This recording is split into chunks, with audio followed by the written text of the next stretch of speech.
personal branding is a really exciting place where your story makes all the difference. So, like many of you, I have been unemployable my entire career.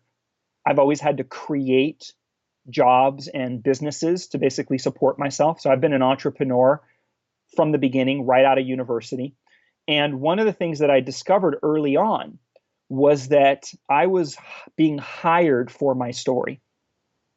And as an entrepreneur, as a trusted advisor, you're being hired for your story. If you're meeting with investors, yeah, they want to know you've got a great idea, great breakthrough. But part of what they're investing in is they want to understand, how do you see the world?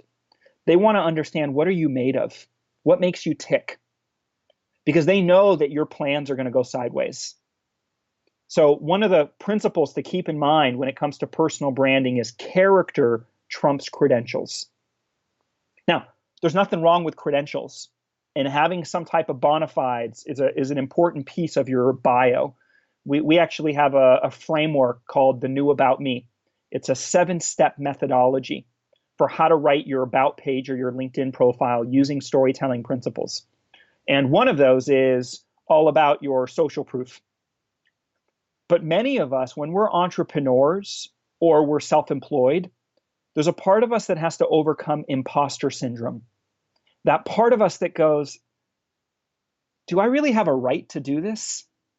Are people going to take me seriously? And so the amazing thing is, if you actually have a story that helps people understand how you're born to do what you do, right? That you've been doing this from the beginning. A great example, I love Gary Vaynerchuk's biography.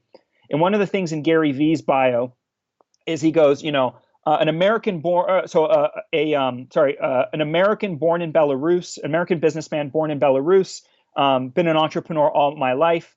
I used to, basically he starts off how he used to always hustle. He used to make, he used to have a network of neighborhood lemonade stands and make $1,000 a weekend selling baseball cards.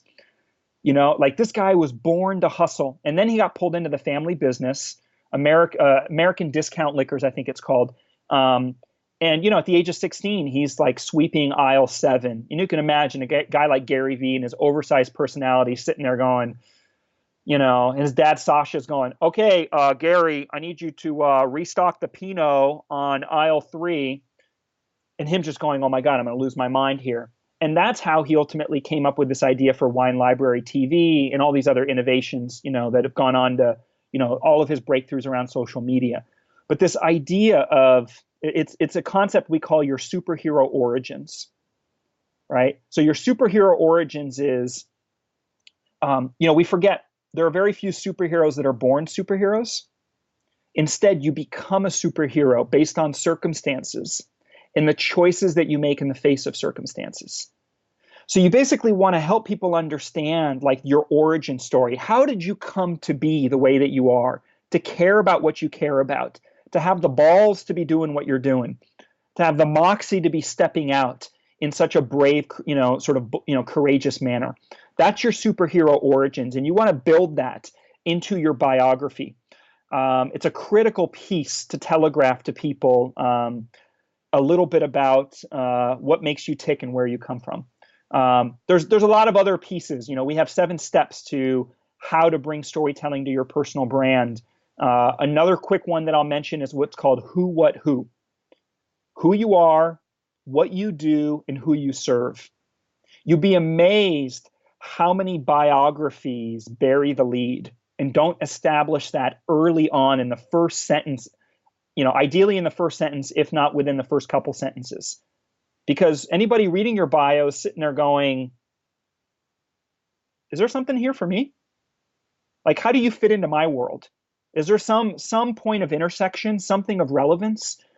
So establish that. Let people know basically what problems you solve, what kind of solutions you offer, what it is that you actually do. Too often we write our bios for our own ego benefit.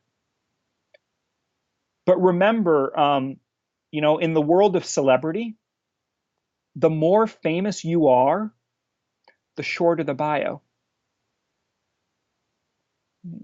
If you're that much of a big deal, you need no introduction. So think about that as well, which is be careful about sort of overdoing the bona fides. So it's great that you've had a lot of press coverage. Do you really need to list 32 media sources that you've been featured in? How about three or five?